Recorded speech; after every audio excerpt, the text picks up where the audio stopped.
Indonesia Menyapa Pagi.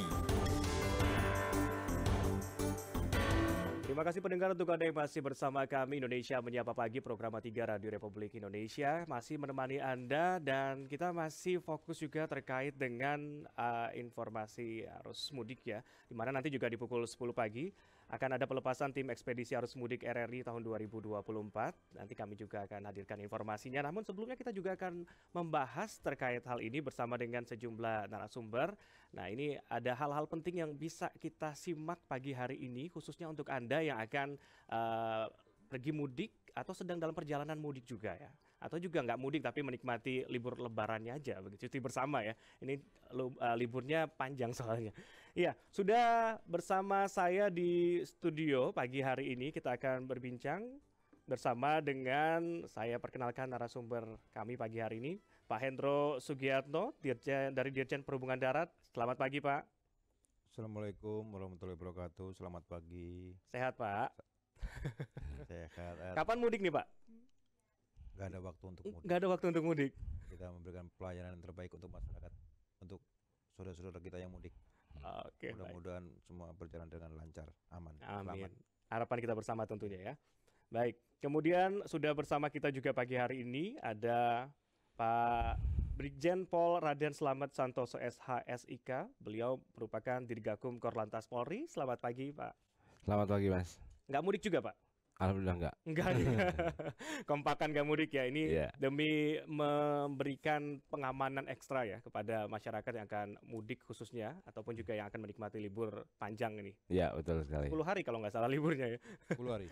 Iya. Ya, nanti kita juga akan tersambung melalui sambungan telepon bersama narasumber lainnya. Ada Pak Joko Setiowarno ya, Ketua Bidang Advokasi dan Kemasyarakatan MTI Pusat. Nanti kita juga akan berbincang bersama namun melalui sambungan telepon. Sudah tersambung? Baik, sudah bersama Pak Joko juga pagi hari ini. Pak Joko, selamat pagi. Pagi, Mas. Selamat pagi, Pak Slamet. Selamat pagi, Pak Joko. Pak Joko, selamat pagi. Salam sehat nih, Pak Joko. Sehat semuanya. Ya, nggak mudik. Kalau Pak Joko mudiknya kemana nih? Sudah mudik. Semarang pasti. Udah mudik, saya sebelum puasa udah mudik ke Bangka saya. Oh, sudah mudik. Mudik lebih awal ya, sesuai anjuran pemerintah. Saya dengan Pak Slamet sama rumahnya di Semarang gitu kan, tapi kemana-mana gitu Pak Slamet ya. Iya, betul. Oke, baik kalau begitu. Jadi kita akan membahas terkait dengan arus mudik Lebaran 2024. Bagaimana juga nanti mungkin kita akan dengarkan tips-tips juga bagaimana biar mudiknya aman, begitu ya. Nah, saya mau ke Pak Slamet terlebih dahulu mungkin, Pak Slamet ya, ini. Boleh. Pak Slamet ini sejauh ini ada berapa banyak sih pos pengamanan yang disiapkan? Jumlah personilnya juga berapa untuk memastikan masyarakat bisa mudik dengan aman dan lancar? Ya. Untuk proses pengamanan mudik tahun ini, dari prediksi sejumlah pergerakan potensi itu 193,6 juta, maka dari kepolisian itu menggelar operasi ketupat. Dari operasi ketupat itu total hampir 155.000 personil yang dikerahkan dengan menggelar 5.784 pos pengamanan, pos pelayanan, dan pos terpadu, sehingga diharapkan juga ada 80.754 objek pengamanan, baik itu lokasi wisata, tempat pusat-pusat transportasi, kemudian tempat-tempat ibadah. Itu yang kita amankan dengan penggelaran 5.784 pos PAM dan posyan tadi. Diharapkan bisa berjalan dengan aman dan lancar seluruh masyarakat yang melaksanakan ibadah maupun mudik pada tahun ini. Gitu, Mas. Baik ya. Jadi segalanya sudah disiapkan ya. Ya. Tapi bagaimana juga dengan koordinasi dengan pihak Kementerian Perhubungan ya. Saya mau ke Pak Hendro. Pak Hendro, ini kan jumlah, tidak hanya jumlah pemudik ya, tapi jumlah masyarakat yang akan menikmati momen libur panjang ini diperkirakan ada 193 juta orang, dan ini tentunya membutuhkan moda transportasi yang layak, yang aman. Nah, apakah sebenarnya sudah ada standar kelayakan itu yang diterapkan oleh pemerintah? Ya, terima kasih Mas para pemirsa RRI yang saya hormati, dalam kesiapan kita menghadapi mudik dan menghadapi hari libur pergerakan masyarakat yang 193,6 juta itu hasil survei, maka kita menyiapkan sarana transportasi publik dengan baik. Semua sarana transportasi publik mulai dari bis, kapal penyeberangan, pesawat, kapal penumpang, dan kereta api semuanya dilakukan ramcek. Semua, tidak ada yang tidak dilakukan ramcek. Jadi mulai ramcek itu kita mulai tanggal 21 Februari sampai 31 Maret untuk ramcek, baik terhadap bis-bis pariwisata. Itu semuanya sudah dilakukan itu, dan mudah-mudahan semua layak jalan ya. Jadi untuk bis itu paling banyak orang menggunakan bis ya. Ya. Nomor 2 setelah peminatnya kereta api. Bis itu ada 30, targetnya 15.000, tapi kita sampai penutupan ramcek 31 Maret kemarin ada 23.269 bis yang sudah dilakukan ramcek. Mudah-mudahan apa yang ramcek yang sudah dilaksanakan itu dapat meningkatkan keselamatan bagi pemudiknya, karena ramcek itu kita ngecek bagaimana kondisi ban, bagaimana sistem pengeremannya, ya, bagaimana instrumen-instrumen pendukungnya itu berjalan dengan baik atau tidak. Tinggal kita nanti mengawasi bagaimana pengemudinya, karena setiap bis itu diharapkan ada 2 pengemudi, gitu ya.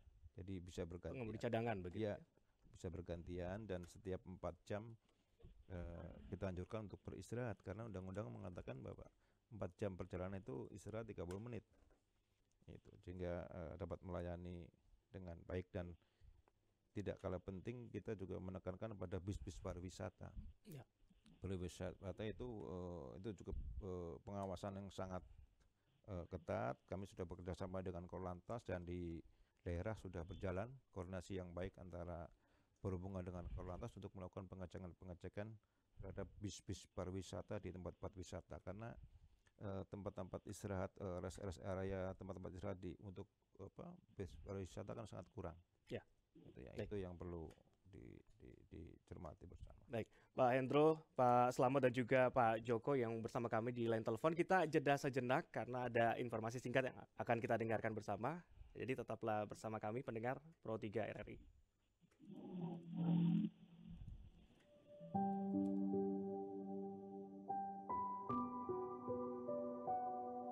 Saya perlu mengingatkan sila pertama Pancasila adalah ketuhanan yang Maha Esa. Sila ini menegaskan bahwa kita adalah bangsa yang religius.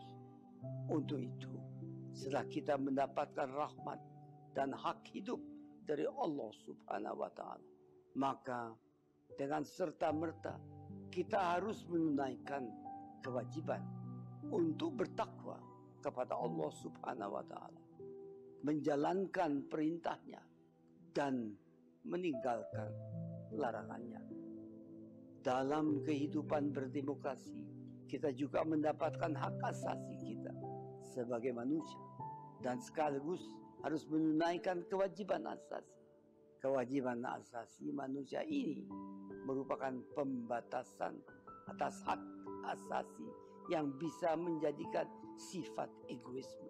Sebagai bangsa yang berbudaya, kita tidak diperkenankan untuk menuntut hak saja tanpa memenuhi kewajiban untuk menghormati hak asasi orang lain dalam suatu hubungan bermasyarakat. Semoga Indonesia tetap harmonis dalam keberagamaan. Pesan kebangsaan disampaikan Baharudin Yusuf Habibie, Presiden Republik Indonesia ketiga, untuk Koase Indonesia.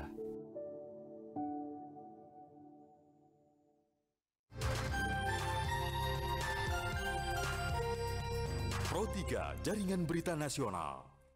Baik, kami lanjutkan kembali obrolan pagi hari ini bersama Pak Hendro, Pak Slamet dan juga Pak Joko. Masih ke Pak Hendro lagi nih, Pak Hendro, ini terkait kemarin kan baru-baru ini ada tol yang ambles gitu, longsor Bocimi ya. Nah, tapi bagaimana kesiapan infrastruktur seperti jalan tol tadi, kemudian juga jembatan dan juga bandara kan, apakah memang sudah benar-benar siap menghadapi mobilitas masyarakat yang tinggi di momen libur Lebaran ini?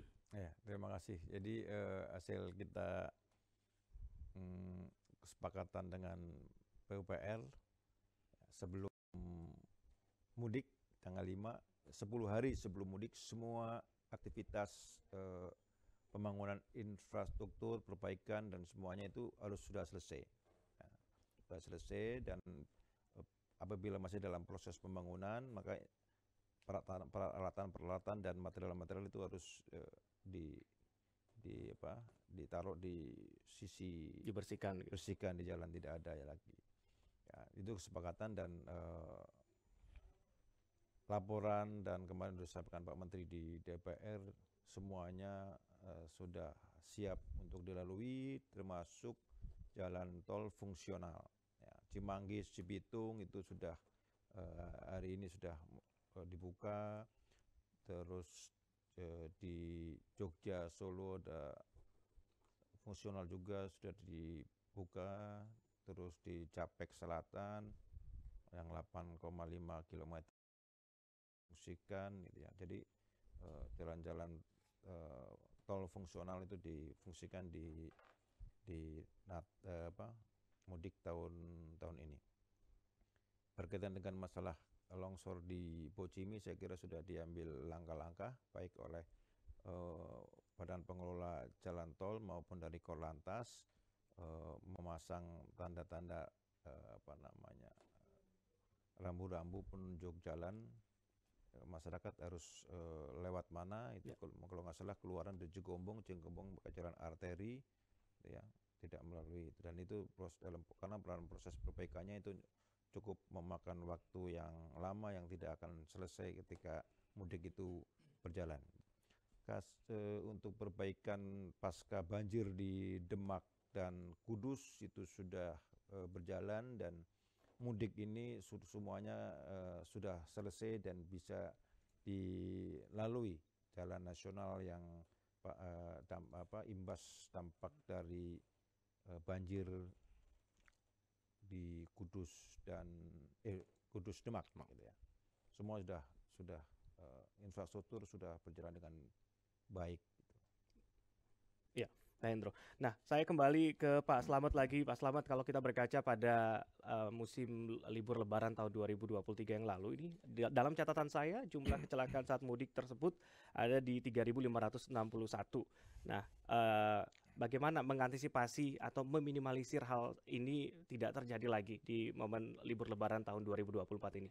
Ya, jadi memang dari sebelum kita menentukan sasaran atau cara bertindaknya, upaya-upaya kita sudah melaksanakan analisa dan evaluasi terhadap jumlah kecelakaan di tahun 2023.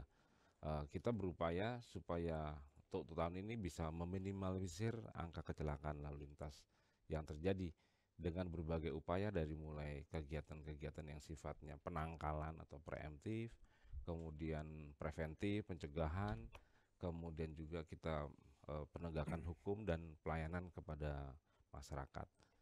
Mudah-mudahan untuk tahun ini bisa menurun karena seluruh kesiapan infrastruktur sarana prasarana juga sudah cukup memadai. Kemudian juga untuk tim evakuasi, tim TPTKP itu sudah kita persiapkan sehingga untuk meminimalisir tingkat fatalitas korban laka itu bisa cepat tertolong, tertangani dengan baik sehingga dapat meminimalisir korban yang fatal sifatnya. Itu ya. Baik, kalau begitu. Ya, saya sapa yang masih menunggu di ujung telepon ya, ada Pak Joko. Pak Joko. Ya, Pak Joko, Anda sendiri melihat apa saja yang harus menjadi perhatian untuk momen libur Lebaran tahun 2024 ini kalau melihat pengalaman-pengalaman sebelumnya ya, ketika masyarakat eh, pergi mudik ataupun menikmati libur Lebaran. Silakan Pak Joko. Ya. Selamat pagi Pak Endro, mohon maaf tadi nggak tahu kalau Pak Endro hadir Pak Endro. Oh, Pak Joko.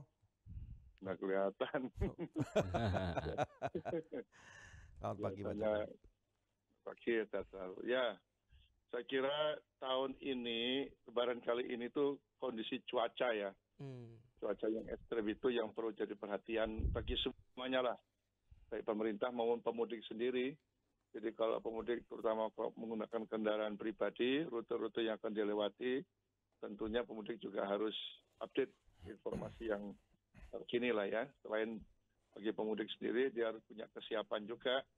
Kesiapan kalau pemudik itu menggunakan kendaraan umum, entah itu bis, kereta, pesawat atau kapal laut, setidaknya 1 jam sebelum keberangkatan jadwal dia sudah berada di lokasi.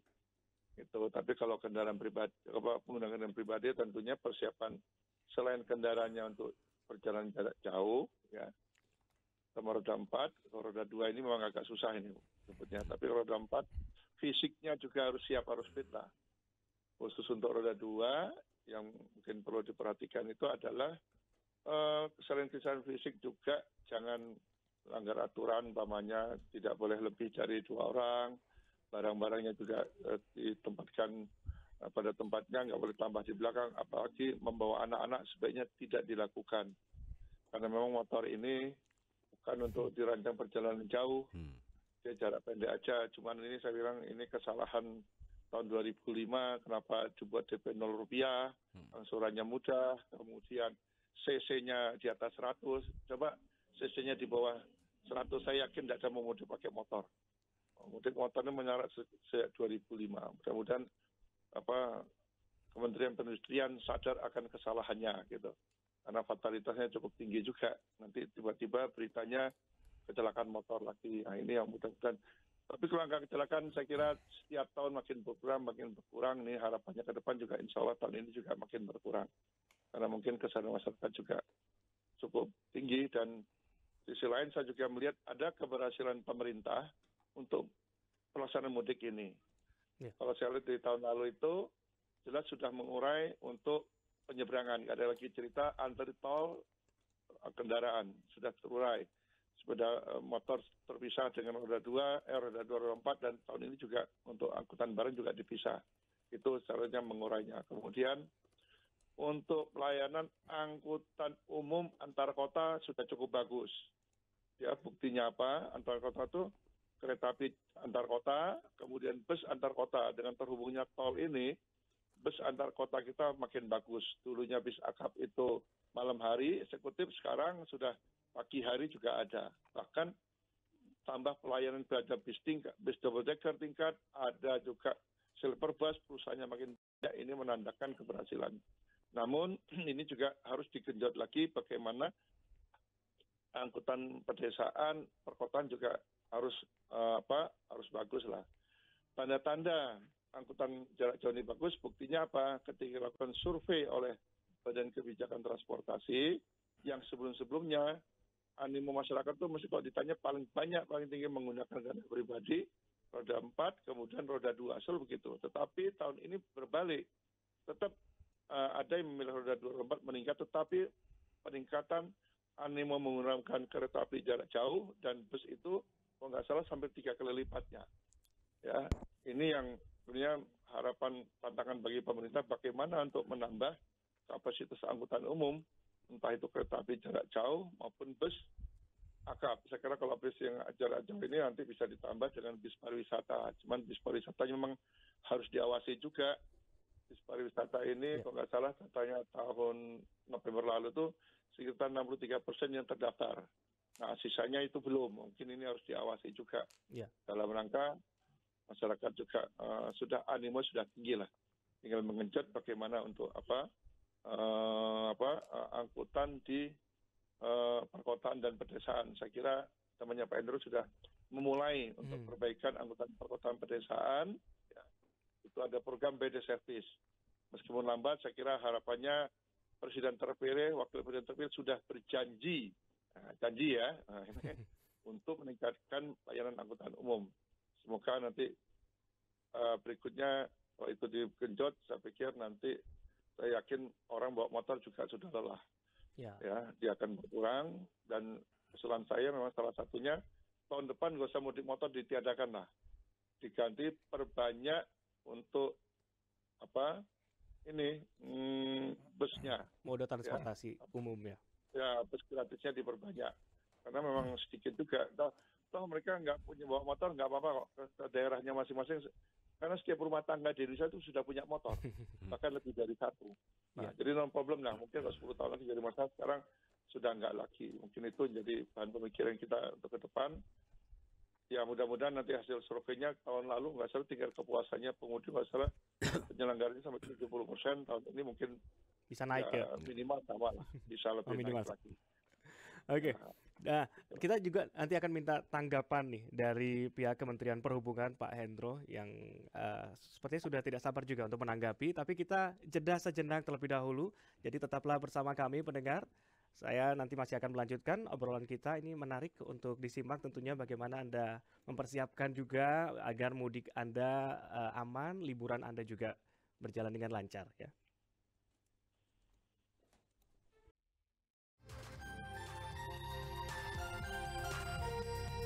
Pro 3 Jaringan Berita Nasional. Kami lanjutkan kembali obrolan kami pagi hari ini, pendengar. Dan ya, tadi sudah ada Pak Joko ya yang bergabung juga masih bersama kami di line telepon. Tadi menyampaikan beberapa catatan terkait dengan arus mudik Lebaran 2024 ini, dan bagaimana juga kalau berkaca di tahun 2023 ada sebanyak 78% tingkat kepuasan untuk penanganan mudik tahun 2023 yang lalu. Nah, saya langsung minta tanggapannya nih dari Pak Hendro. Gimana menanggapi tadi beberapa catatan yang disampaikan oleh Pak Joko? Ya. Oke. Terima kasih para pemeriksa RRI yang saya hormati. Pak Joko, terima kasih apa yang disampaikan oleh Pak Joko. Ada beberapa catatan yang sudah kami catat, Pak. Yang pertama tadi Pak Joko, harapannya ke depan tidak ada mudik gratis sepeda motor, memperbanyak mudik gratis dengan bis. Saya sependapat karena sepeda motor terus tadi Pak Joko menyampaikan tidak dirancang untuk jarak jauh. Betul, memang sepeda motor tidak dirancang untuk perjalanan jarak jauh, dan risiko pakai sepeda motor itu risikonya tinggi. Data menunjukkan 77,05% itu korban sepeda motor kecelakaan. Ya, saya sependapat untuk apa yang disampaikan oleh Pak Joko tadi gitu ya. Dan tentunya setiap tahun terus kita perbaiki, walaupun tidak mudah gitu ya, karena sepeda motor itu mungkin masih menjadi status ya bagi masyarakat kita gitu. Yang kedua, kemarin saya melihat di mana Kalimalang juga kenapa naik sepeda motor itu, karena lebih murah daripada angkutan publik katanya begitu.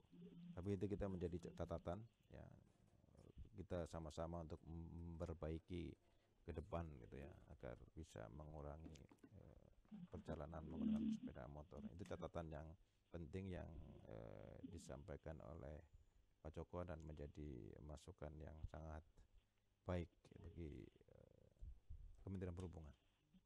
Ya, ya. Dan saya ke Pak Slamet lagi, Pak Slamet. Tapi dari tadi kita membahas terkait dengan masyarakat yang mudik menggunakan sepeda motor, karena sebenarnya sepeda motor ini kan tidak dirancang untuk perjalanan jarak jauh. Tapi masyarakat kita banyak tidak tahu sebenarnya. Saya juga baru tahu sebenarnya kalau ternyata sepeda motor ini tidak dirancang untuk perjalanan jarak jauh. Ini bagaimana kemudian mensosialisasikannya juga ke masyarakat kita? Iya. Memang selama ini kan kita kalau kendaraan sepeda motor tadi sudah sepakat kan bahwa tidak dirancang untuk perjalanan jarak jauh. Iya. Karena memang dari data jasara harja yang kita dapat di tahun 2023 tadi, dari jumlah kecelakaan yang ada itu mayoritas adalah sepeda motor, dan 50% korban itu adalah kepala keluarga atau tulang punggung keluarga, sehingga dapat disampaikan bahwa diartikan bahwa itu akan menimbulkan dampak sosial yang lebih tinggi apabila itu kita biarkan kemudian terjadi peningkatan dalam kecelakaan lalu lintas. Itu yang kita upayakan. Nanti kita akan bergerak dalam kegiatan sosialisasi terhadap kita juga koordinasi dengan para ATPM mungkin dari kendaraan, karena dalam setiap pembelian kendaraan, baik itu sepeda motor, mobil, kita selalu mendapatkan buku, ya, buku panduan kendaraan, ya, kemudian helm, jaket. Belum pernah ada pemberian buku panduan tata cara berkendara. Nah, itu dia. Itu nanti akan kita sosialisasikan dengan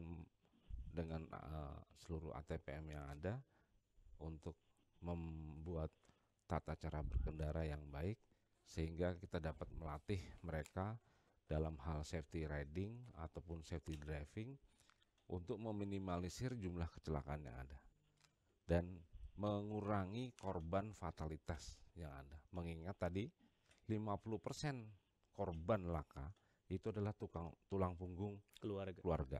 Dan rata-rata itu mereka adalah hidup di garis menengah ke bawah. Kan dampak sosialnya lebih tinggi pada akhirnya. Demikian. Oke. Nah, tapi apakah perlu mungkin dibuat aturan yang lebih tegas lagi terkait dengan bahwa sepeda motor ini bukan kendaraan yang layak untuk perjalanan jarak jauh mungkin, atau seperti apa?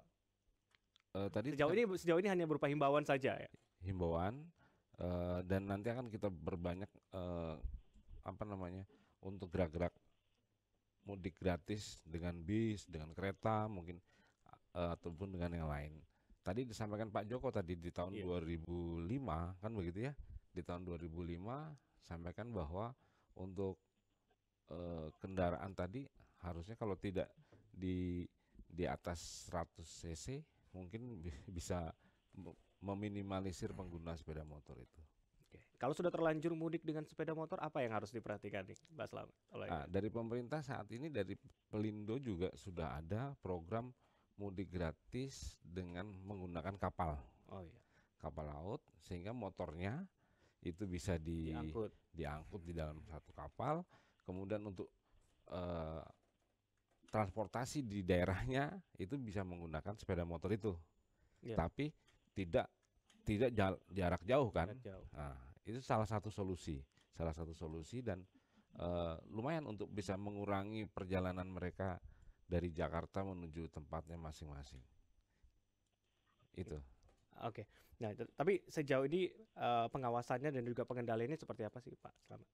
Ya, kita kendalikan dengan berbagai kegiatan baik sosialisasi maupun dengan penegakan hukum. Penegakan hukum karena ini operasinya bersifat kemanusiaan, maka kita penegakan hukumnya kita menggunakan ETLE ya, kamera ETLE, bukan tilang langsung manual, tapi dengan menggunakan ETLE, dengan harapan apabila kita sudah di era digitalisasi, dengan ETLE itu bisa terpenuhi kesadaran masyarakat dalam berlalu lintas. Baik. Nah, ini kan sebagian besar masyarakat juga sudah mudik sesuai dengan anjuran pemerintah, mudik lebih awal begitu ya. Nah, sejauh ini sudah ada data belum angka kecelakaan yang terjadi di momen mudik Lebaran kali ini? Untuk momen mudik Lebaran kali ini yang data laka, khususnya data laka ya para pemirsa Pro 3 FM yang berbahagia, ini untuk operasi ketupat sendiri kan baru berlangsung dari tanggal 4 kemarin ya. Iya. Tanggal 4 sama 5, tapi arus mudik sudah berlangsung dari sejak tanggal 3, 4, 5. Ini masih pendataannya masih sifatnya harian. Kemudian nanti kita akan rekap data dari seluruh Indonesia terkait dengan arus mudik. Nanti akan secara angka kita dapat sore hari untuk pendataannya. Tapi sampai saat ini data hariannya masih di bawah harian tahun lalu. Oke. Ya, masih di bawah harian tahun lalu. Oke. Nah, kemudian kita lihat juga ada titik-titik rawan mungkin begitu ya di wilayah-wilayah tertentu. Bagaimana juga nih dari Kepolisian Republik Indonesia mengidentifikasi titik kerawanan yang berpeluang terjadi selama musim mudik Lebaran 2024 ini, Pak Slamet. Ya, kita sudah mendeteksi beberapa daerah-daerah black spot dan trouble spot gitu ya. Black spot itu daerah rawan laka. Dari mulai di Lampung itu ada 4 titik, kemudian di Banten itu 2 titik, Jakarta 18, Jawa Barat itu 29 titik, kemudian juga di Jawa Tengah ada 26 titik karena memang provinsinya luas, di daerah istimewa Yogyakarta ada 2 titik, dan Jawa Timur ada 18 titik. Nah, terhadap lokasi-lokasi black spot tersebut itu kita sudah persiapkan kegiatan kepolisian untuk menghindari terjadinya baik itu kecelakaan maupun pelanggaran yang ada, karena setiap kecelakaan itu pasti selalu diawali oleh pelanggaran lalu lintas. Oke, jadi sudah diidentifikasi begitu ya titik-titik rawan kecelakaan di ruas-ruas jalan yang biasanya dilalui oleh banyak sekali pemudik begitu ya. Baik, saya kembali kali ini ke Pak Hendro ini terkait dengan transportasi darat yang jauh, kemudian lintas pulau juga. Kita lihat ya banyak masyarakat kita melakukan transportasi lintas pulau yang jaraknya juga jauh. Sejauh ini bagaimana pengawasannya juga dari pihak Kemenhub, tentunya berkoordinasi juga ya dengan pihak kepolisian juga untuk pengamanannya. Ya, terima kasih. Yang tadi awal saya sampaikan untuk sarana, yang pertama ram cek itu semua transportasi dijalankan. Yang kedua prasarana sudah kami siapkan dengan baik untuk tujuan akhir di terminal ada 113 terminal. Untuk kapal penyeberangan ada 8 lintasan kapal penyeberangan itu yang menjadi titik poin kita awasi, yang terutama adalah di Merak Bakauni dan Ketapang Gilimanuk.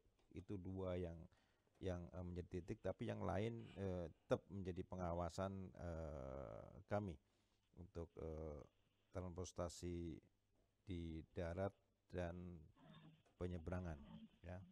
Jadi 8 lintasan pantauan nasional, dan dari total ada 229 itu pelabuhan penyeberangan di Indonesia, begitu banyak. Tapi itu sudah kami delegasikan kepada PTD di daerah untuk melakukan pengawasan dan ram cek, koordinasi dengan perhubungan laut untuk mengecekkan, termasuk juga izin berlayarnya juga harus diperhatikan betul gitu, terutama dari sisi muatan dan kapasitas kapal, serta life jacketnya harus sesuai dengan jumlah penumpangnya. Jangan sampai life jacketnya kurang daripada penumpangnya. Itu tahapan-tahapan itu sudah saya kerjakan dan sudah saya perintahkan untuk dilaksanakan. Mudah-mudahan cuaca bagus sehingga tidak mengganggu proses pelayaran dan angkutan di darat. Ya, terakhir Pak Hendro, karena waktu kita terbatas juga, sekaligus mungkin bisa memberikan closing statement dari apa yang sudah kita bahas pada pagi hari ini. Ya, terima kasih pada masyarakat dan saudara-saudara kita yang akan melaksanakan mudik di Lebaran dan melaksanakan libur. Yang pertama tentunya utamakan keselamatan dan keamanan dalam bertransportasi. Kalau saya bikin tips kalau untuk pakai sepeda motor, kalau memang dia terpaksa menggunakan sepeda motor, tentunya gunakan helm, pakai jaket, pakai sepatu, dan tidak lebih dari 2 orang. Bagaimana barangnya? Banyak paket sekarang bisa dikirim lebih dahulu gitu. Kalau anak-anak kalau bisa ya ibunya lebih pulang lebih dahulu lah, bapak-bapaknya. Kalau memang itu terpaksa Ya. naik kendaraan, karena data yang ada tuh 40 sekian persen itu usia produktif korban meninggal akibat kecelakaan lalu lintas. Jadi usia produktif 60% laki-laki. Itu sesuatu yang perlu menjadi perhatian karena itu usia produktif dan itu menjadi tulang punggung keluarga sepeda motor. Kalau mobil yang perlu disiapkan adalah 1 fisiknya, 2 mobilnya. Siapkan bahan makanan ya, makanan kecil di mobil karena itu menghadapi kemacetan. Bensin harus full. Ya ketika macet bensin masih bisa hidup gitu ya. Terus kalau lewat jalur tol siapkan pulsa e-tolnya, jangan sampai ketika masuk tol pulsa nggak ada. Panik langsung. Panik gitu. Dan bagi yang menggunakan jalan tol itu berhenti tidak harus di rest area. Bisa keluar dulu misalnya sampai Tegal atau Cirebon, keluar dulu kuliner misalnya Tegal, makan sate di luar, masuk keluar tol Tegal, baru itu masuk lagi. Dengan jadi biaya tol Trans Java itu hitungannya adalah kilometer. Ya. Jadi kalau keluar makan sate dulu di Tegal misalnya, habis itu masuk tol lagi, itu bayarnya sama, nggak beda gitu. Jadi lebih bagus kuliner dulu sambil istirahat. Kalau di Cirebon mungkin makan empal gentong kali ya, ambil habis itu masuk lagi. Jadi sama hitungannya per kilometer. Nah ini yang kadang-kadang masyarakat belum tahu dan pasti berpikir di rest area. Iya, baik. Terima kasih Pak Hendro ya. Demikian tadi closing statement dari Pak Hendro dari pihak Kementerian Perhubungan. Dan saya kembali ke Pak Slamet di penghujung perbincangan kita pagi hari ini. Apalagi yang mungkin bisa disampaikan kepada pendengar Pro 3 RRI di seluruh tanah air yang lagi mendengarkan pagi hari ini? Ya, kepada seluruh pendengar Pro 3 seluruh Indonesia, tadi dapat kami sampaikan bahwa dari pelaksanaan operasi ketupat kali ini baru 1 hari untuk jumlah kejadian kecelakaan 67 kejadian dibandingkan dengan tahun lalu di hari yang sama itu 124, jadi terjadi penurunan. Dan dari 67 itu apabila kita lihat dari anatomi kecelakaannya, itu runmore yang terlibat kecelakaan 82 itu adalah sepeda motor. Tadi makanya sama yang disampaikan oleh Pak Endrol maupun Pak Joko dan saya sendiri bahwa riskan kendaraan sepeda motor itu apabila digunakan untuk mudik. Nah, untuk tips-tipsnya tadi sudah disampaikan Pak Endro, yang terus kami tambahkan juga kalau istirahat lelah ya silakan jangan di bahu jalan kan gitu ya. Jangan di bahu jalan, terus ikuti petunjuk arahan dari petugas yang ada. Kemudian dari kepolisian sendiri juga sudah memberikan pos-pos pengamanan, pos pelayanan, dan pos terpadu juga yang ada. Dan khususnya untuk para yang mau mudik, tetap jaga rumah yang mau ditinggal itu dengan cek betul kondisi rumahnya, gas dan lain sebagainya, kunci jangan sampai nanti kebobolan. Kemudian bila perlu titip kepada ketua RT atau ada Babin Kamtipmas yang ada di situ, titipkan kepada mereka sehingga bisa terjaga. Dan yang paling terakhir ya kita harus selalu berdoa kan gitu ya. Berdoa mudah-mudahan bisa mudik lancar. Kemudian ibadah juga jalan dengan baik. Amin. Itu aja. Baik. Nah, saya menuju ke yang di ujung telepon ini, ada Pak Joko yang setia menanti. Pak Joko, terakhir juga ada tambahan yang mungkin ingin disampaikan sebagai closing statement juga nih Pak Joko pagi hari ini. Nah, harapan saya bisa untuk tahun depan bisa diperbanyak lah untuk mudik gratis itu ya. Tahun ini memang ada tambahan untuk kapal laut yang sebenarnya kan banyak masyarakat merasa kalau naik kapal terbang itu mahal tiketnya. Ya sementara alternatif lainnya ya pemerintah ya menyediakan kapal laut. Dengan kapal laut itu setidaknya warga yang antar pulau juga mereka bisa menikmati mudik, dan tahun ini juga cukup banyak, ada 20 rute kapal. Tapi kapalnya milik PLN, mungkin itu tahun depan bisa ditingkatkan, tidak hanya kapal dari PLN tapi dari swasta juga bisa, sehingga makin banyak.